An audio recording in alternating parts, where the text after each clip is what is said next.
ನಮಸ್ಕಾರ, ನಾನು ಶ್ರೀನಿವಾಸ್ ಮಾತಾಡ್ತಿದ್ದೀನಿ ವಿಷ್ಣು ಅಗ್ರಿಕಲ್ಚರ್ ಪ್ರಾಪರ್ಟೀಸಿಂದ. ಈಗೇನು ನೋಡ್ತಿದಾರಲ್ಲ, ಇದು ಈ ಬೆಟ್ಲಿಂಗ್ ರೋಡ್ ಇದೆಯಲ್ಲ, ಇದು ಗೌರ್ಮೆಂಟ್ ರೋಡ್. ಇದು ಈ ಗೌರ್ಮೆಂಟ್ ರೋಡ್ಗೆ ಅಟ್ಯಾಚ್ ಆಗಿರುವಂಥ ಈ ತೋಟ ಏನಿದೆ ಕಾಣ್ತದಲ್ಲ, ತುಂಬಾ ಚೆನ್ನಾಗಿರೋ ತೋಟ. ಈ ತೋಟದ ಆಪೋಸಿಟ್ ಇರೋಂಥ ಖಾಲಿ ಲ್ಯಾಂಡು. ನೀವು ಮಣ್ಣು ಅಂತೂ ಈ ತೋಟದಲ್ಲಿ ಹೆಂಗಿದೆ ಮಣ್ಣು, ಅದೇ ರೀತಿ ಸೇಮ್ ಮಣ್ಣು ಇರೋದು ಈ ಜಮೀನಲ್ಲಿ. 3 ಎಕರೆ 23 ಗುಂಟೆ. ಸ್ವಲ್ಪ ಥ್ರೋಟ್ ಇನ್ಫೆಕ್ಷನ್ ಆಗಿ ಅಂದರೆ ಕೋಲ್ಡಾಗಿ ಸ್ವಲ್ಪ ಗಂಟ್ಲು ಕೆರೆತ, ಸ್ವಲ್ಪ ವಾಯ್ಸ್ ಸ್ವಲ್ಪ ಅಷ್ಟೊಂದು ಕ್ಲಿಯರ್ ಬರ್ತಾಯಿಲ್ಲ, ದಯವಿಟ್ಟು ಕ್ಷಮಿಸಿ. ಅದ್ರ ಸ್ವಲ್ಪ ಅಡ್ಜಸ್ಟ್ ಮಾಡ್ಕೊಳ್ಳಿ. ಈ ಜಮೀನು ಬಗ್ಗೆ ಹೇಳ್ಬೇಕಂದ್ರೆ ತುಂಬ ಚೆನ್ನಾಗಿ ಒಳ್ಳೆ ವಾಟರ್ ಬೆಲ್ಟ್ ಏರಿಯಾ ಇದು. ಪ್ಯೂರ್ ರೆಡ್ ಸಾಯಿಲ್ ಅಂತ ಮಣ್ಣು ಇದು. ನೀವು 10 ಅಡಿ ತವರು ಕೂಡ ಕೆಂಪು ಮಣ್ಣು ಹಂಗಿದೆ ಜಮೀನು. 3 ಎಕರೆ 23 ಗುಂಟೆ ಅಂದರೆ 3.5 ಎಕರೆ ಮೇಲೆ 3 ಗುಂಟೆ ಜಾಸ್ತಿ ಇದೆ. ನಾರ್ತ್ ಪೇಸ್ಗೆ ಇದು ಅಂದರೆ ನಾರ್ತ್, ಸೊ ರೋಡ್ ಬಂದು ನಾರ್ತ್ಗಿದೆ. ಇದು 500 ಮೀಟರ್ಸು ಮಡ್ ರೋಡು, ಅಂದರೆ ಟಾರ್ ರೋಡಿಂದ 500 ಮೀಟರ್ ಮಡ್ ರೋಡಲ್ಲಿ ಬರಬೇಕು. 38 kilometre from Nanjangud, 55 kilometre from ಮೈಸೂರಿಂಗ್ road, 180 kilometre from Bengaluru approximately.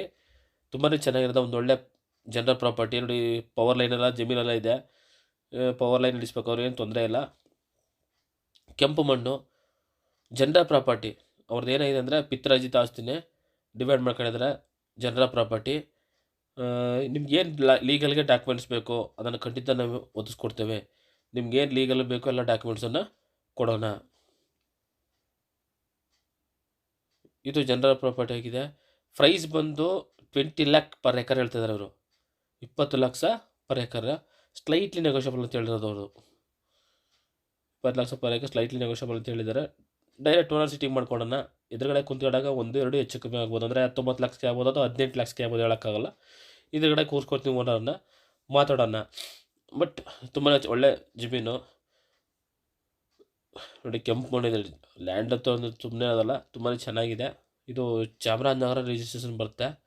ದಯಮಾಡಿ ಡಿಸ್ಕ್ರಿಪ್ಷನಲ್ಲೆಲ್ಲ ಹಾಕಿರ್ತೀನಿ, ಕ್ಲಿಯರಾಗಿ ಓದಿ. ಹೆಚ್ಚಿನ ಮಾಹಿತಿ ಬೇಕಾದ್ರೆ ದಯಮಾಡಿ ಸ್ಕ್ರೀನ್ ಮೇಲೆ ಬರುವಂಥ ನಂಬರ್ಗೆ ಕರೆ ಮಾಡಿ. ಹೆಚ್ಚಿನ ಮಾಹಿತಿ ಖಂಡಿತ ನಿಮಗೆ ಕೊಡೋಣ. ದಯಮಾಡಿ ಇದು ಯಾವ ಊರು ಏನಾಯ್ತ ಎಕ್ಸಾಕ್ಟ್ ಲೊಕೇಶನ್ ಅಂತ ದಯವಿಟ್ಟು ಕೇಳೋಕ್ಕೋಗ್ಬೇಡಿ, ಯಾಕಂದ್ರೆ ನಾವು ಹೇಳೋದು ಇಲ್ಲ. ಕಾರಣ ಏನಂದರೆ ತುಂಬ ಜನ ಫೇಕ್ ಪೀಪಲ್ಲು ಬೇಕು ಅಂತ ಊರ ಹೆಸರೇನಂತ ಕೇಳ್ಕೊಳೋದು, ಡೈರೆಕ್ಟ್ ನಾವೇ ಹೋಗ್ತೀವಿ ಅಂತ ಅನ್ನೋದು, ಅಲ್ಲೋಗಿದ್ದು ಗೊಂದಲ ಮಾಡೋದು, ಪಾರ್ಟಿಗಳನ್ನೆಲ್ಲ ಹಾಳು ಮಾಡೋದು ಅಷ್ಟೆಲ್ಲ ಮಾಡಿದ್ದಾರೆ. ಅದರಿಂದ ದಯಮಾಡಿ ಕ್ಷಮೆ ಇರಲಿ. ಫೋನಲ್ಲಿ ಮಾತಾಡುವಾಗ ಯಾರು ಹೆಂಗೆ ಅಂತ ಗೊತ್ತಾಗಲ್ಲ, ಎದುರುಗಡೆ ಬಂದಿರ್ತಾನೆ ಗೊತ್ತಾಗಬೇಕಂದ್ರೆ ಯಾರು ಏನಂತ.